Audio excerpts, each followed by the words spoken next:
এই যে আমার সামনে যা আছে এইটা এবং একটা ট্যাব, আপনাদের পেছনে যে স্ক্রিনটা আছে, এমনকি যে পানি যেগুলো আপনাদের সামনে আছে, অথবা আপনার যে ডিভাইসগুলো ব্যবহার করেন, মোবাইল থেকে শুরু করে আপনাদের শরীরে যে সকল জামা কাপড় আছে, এগুলো কোনটা আমরা বানিয়েছি?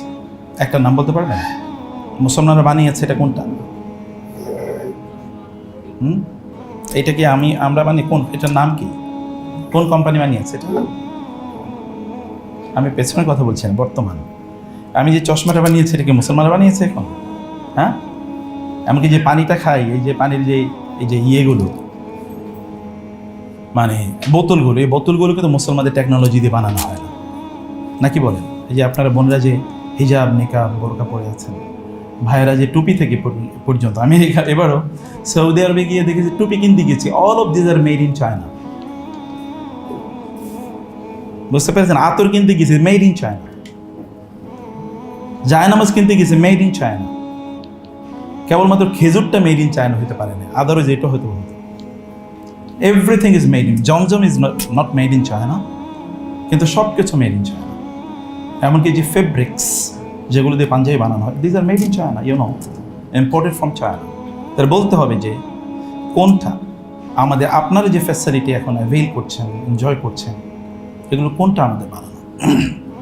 যদি টেকনোলজির এই দিক থেকে বলি, আমি আপনাদেরকে বলবো বোনেরা, বাজারে যাবেন, সুন্দর সুন্দর বই আছে, বিলিভ মি। আমাদের আজকে 2টা বই আছে এখানে। একটা হচ্ছে মায়েরা, আসলে সোনালী যুগের এই যে বড় বড় আমি স্কলার যাদের কথা বললাম, তাদের মায়েরা কিভাবে তাদের সন্তানদেরকে লালন পালন করেছেন তার উপর একটা বই। আর একটা হলো গোটা জীবন জুড়ে নাসিহা দরকার আমাদের, কোন পদ্ধতিতে আমাদের জীবনটা পরিচালনা করবো। দুটো বই আপনারা নিয়ে যাবেন, এটা মাস্ট রিড। বাসায় বসে পড়বেন, বাচ্চাদেরকে নিয়ে পড়বেন, পড়াবেন, এবং অন্যদেরকে আপনারা গিফট করবেন, আত্মীয় স্বজনদেরকে, বোনদেরকে গিফট করবেন, বান্ধবীদেরকে গিফট, 1-2টা বই তাদেরকে দেন। যদি নলেজের কথা বলি, এখন এখানে জুমে অনেকেই জয়েন করেছে, গোটা পৃথিবী কন্ট্রোল করছে জুম, তাই না? এই জুম অ্যাপ্লিকেশনটা কারা বানিয়েছে? মুসলমানরা না? আপনারা আওয়াজ করছেন না কেন? মুসলমানরা বানিয়েছে বলেন কি? তাহলে আমরা কি, প্রডিউসার আর কনজিউমার? হ্যাঁ, আমরা কনজিউমার। আপনি কি কথা বুঝতে পারছেন? আমার আওয়াজ কি একটু ছোট নাকি? হ্যাঁ,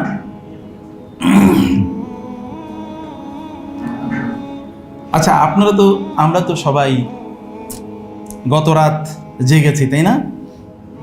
গত রাত বা তার আগের রাত জাগেননি এমন কেউ আছেন নাকি? রাত জাগেননি? একজন পাওয়া গেছে, 2জন, মাশাআল্লাহ। আমি একটা হাত তুলি, আমি কোনো রাত জাগি না এইভাবে, অন্য কারণে, এই কারণে জাগি না, এমনি রাত জাগি। তো এই যে টেলিভিশন স্ক্রিনে যে আমরা বিভিন্ন বিনোদন নেই, অথবা ফেসবুকে যে আমরা সময় কাটাই, বা ইউটিউবে আমরা সময় কাটাই, বা টুইটারে আপনার সময় দেন, ইনস্টাগ্রামে আপনাদের পিকচারগুলো আপলোড করেন, যে ডিভাইস দিয়ে পিকচারগুলো তোলেন, যে টেকনোলজির মাধ্যমে আপলোড করেন, এবং যে ড্রাইভে আপনারা আপনাদের ডকুমেন্টগুলো রাখেন, কোনটা আপনাদের, কোনটা আমাদের? কোনটা আপনি দাবি করে বলতে পারেন this is ours, this our product, this our protection, this our technology, this our science, this our knowledge? আমাদের ডক্টর আব্দুল্লাহ কাফি আল মাদানী ঠিকই বলেছেন, এবং তার সাথে আমি এই কথা শেয়ার করতে চাই যে নলেজের 2টো ভাগ আছে। থিওলজির কথা যদি বলি, তাহলে সেটা তো মুসলমানদের থাকবেই। আমি জানি না আজকের যে আলোচ্য বিষয়, এখানে থিওলজি আমাদের পাইভোটাল ফোকাস নাকি অন্য কিছু। থিওলজির বিষয়ে আমি আজকে আলোচনা করতে চাই না, আমি আলোচনা করতে চাই নলেজের আরেকটা যে সাইড আছে, সেই সাইডটা নিয়ে আমি একটু আলোচনা করতে চাই। আমরা কোথায় পিছিয়ে আছি সেটি একটু দেখা দরকার, অথবা কোথায় আমরা এগিয়ে আছি সেটি একটু দেখা দরকার। আচ্ছা, আপনারা তো জানেন মানব সৃষ্টির ইতিহাস। আল্লাহ তাআলা যখন আদম আলাইহিস সালামকে তৈরি করলেন, ফেরেশতাদেরকে বললেন তোমরা আদমের জন্য সিজদা করো। ফেরেশতারা জানতে চাইলেন আদম আলাইহিস সালামের সৃষ্টির রহস্য। This is a very positive aspect. ফেরেশতারা জানতে চাচ্ছেন, জানতে চাও ইজ ভেরি ইম্পর্ট্যান্ট। যারা জানতে চায় তারাই কেবলমাত্র ডিসকভার করে। আমরা কে না দেখেছি, আমরা মনে ড্যাফোডিল ইউনিভার্সিটির ক্যাম্পাসেও গাছ থেকে আম পড়ে, অ্যাপেল হয়তো বা পড়ে না বটে, কিন্তু কেউ আইনস্টাইনের মধ্যে জিজ্ঞেস করে না অ্যাপেল কেন পড়লো অথবা আম কেন পড়লো, এটা জিজ্ঞেস করে না। জিজ্ঞেস করলে আপনি হয়তো একজন আইনস্টাইন হতে পারতেন। Questioning is very important. Question is the strongest way or door to the obtainment of knowledge. জ্ঞান অর্জনের ক্ষেত্রে প্রশ্ন করা প্রচণ্ড গুরুত্বপূর্ণ, কিন্তু আমরা কি সে প্রশ্ন করছি কিনা, জিজ্ঞাসা করছি কিনা? আমরা তো শুধুমাত্র এক ধরনের প্যাসিভ বাইস্ট্যান্ডার, অনলুকার, এনজয়ার, এরকম একটা কেবল প্যাসিভনেস আমাদের চারদিক থেকে ঘিরে রেখেছে। কোয়েশ্চেন করা ইজ ভেরি ইম্পর্টেন্ট। আদমকে প্রশ্ন করলেন, আদম আলাইহিস সালামের সৃষ্টি সম্পর্কে আল্লাহ তাআলাকে প্রশ্ন করলেন ফেরেশতারা। আল্লাহ তাআলা বললেন, তারপরে আল্লাহ সুবহানাহু ওয়া তাআলা এটাকে প্রমাণ অথবা ফেরেশতাদেরকে জানানোর জন্য, বোঝানোর জন্য তিনি একটা এম্পিরিক্যাল স্টাডি তিনি নিয়ে আসেন। বললেন আদম আলাইহিস সালামকে, ওয়াল্লামা আদম আল আসমা কুল্লাহা, আল্লাহ তাআলা আদমকে আল আসমা, এর মধ্যে আলিফ লাম ইস্তিগরাকি, আপনি জানেন আলিফ লাম মানে হচ্ছে ইংরেজিতে যে দি আছে, দি এর দুটো ব্যবহার আছে। দি মানে হচ্ছে টি, আবার দি মানে হচ্ছে সকল, যেমন পুলিশ, দ্য আর্মি মানে হচ্ছে ফুল কমিউনিটিকে বোঝায়। তো আল আসমা মানে হচ্ছে অল দি নেমস, কুল্লাহা এর অর্থ আবার ডাবল এমফেসিস, যে সব নাম তিনি শিখিয়ে দিচ্ছেন without any exclusion, nothing is excluded, everything is included, সব তিনি শেখালেন।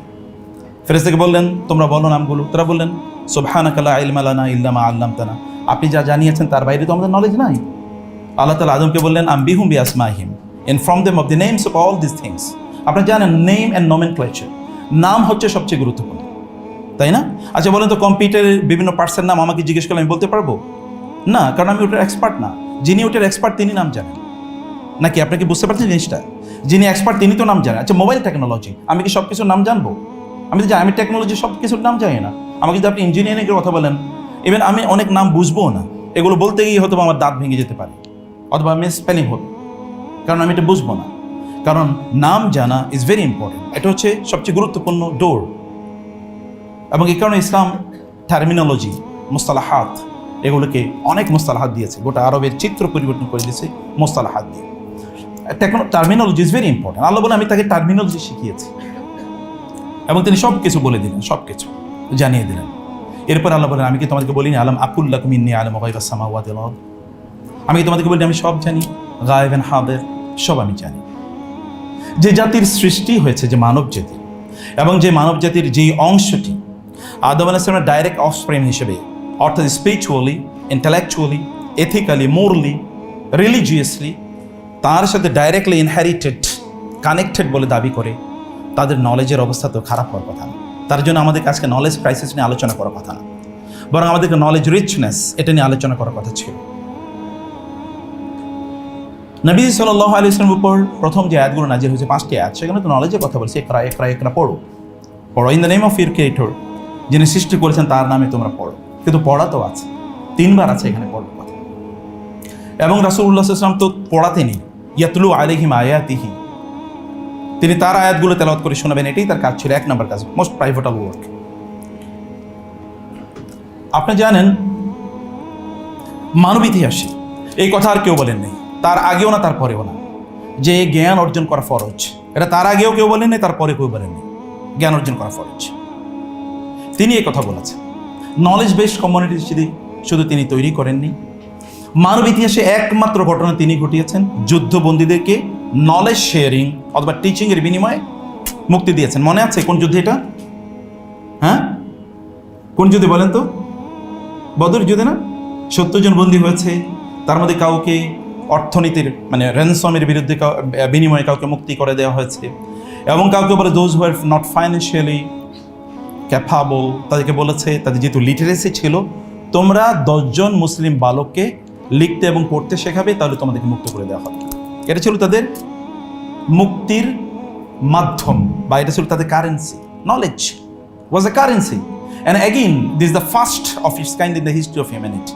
মানব ইতিহাসে এইরকম নলেজকে কারেন্সি বানানো, এটা রাসূল সাল্লাল্লাহু আলাইহি ওয়াসাল্লাম কেবল দেখিয়েছেন, আর কেউ না। আমি আপনাদেরকে বলবো বোনেরা, বাজারে যাবেন, সুন্দর সুন্দর বই আছে, বিলিভ মি। আমাদের আজকে 2টা বই আছে এখানে। এটা হচ্ছে মায়েরা, আসলে সোনালী যুগের এই যে বড় বড় আমি স্কলার যাদের কথা বললাম, তাদের মায়েরা কিভাবে তাদের সন্তানদেরকে লালন পালন করেছেন তার উপর একটা বই। আর একটা হলো গোটা জীবন জুড়ে নাসিহা দরকার আমাদের, কোন পদ্ধতিতে আমাদের জীবনটা পরিচালনা করবো। দুটো বই আপনারা নিয়ে যাবেন, এটা মাস্ট রিড, বাসায় বসে পড়বেন, বাচ্চাদেরকে নিয়ে পড়বেন, পড়াবেন, এবং অন্যদেরকে আপনারা গিফট করবেন, আত্মীয় স্বজনদেরকে, বোনদেরকে গিফট করবেন, বান্ধবীদেরকে গিফট, 1-2টা বই তাদেরকে দেন।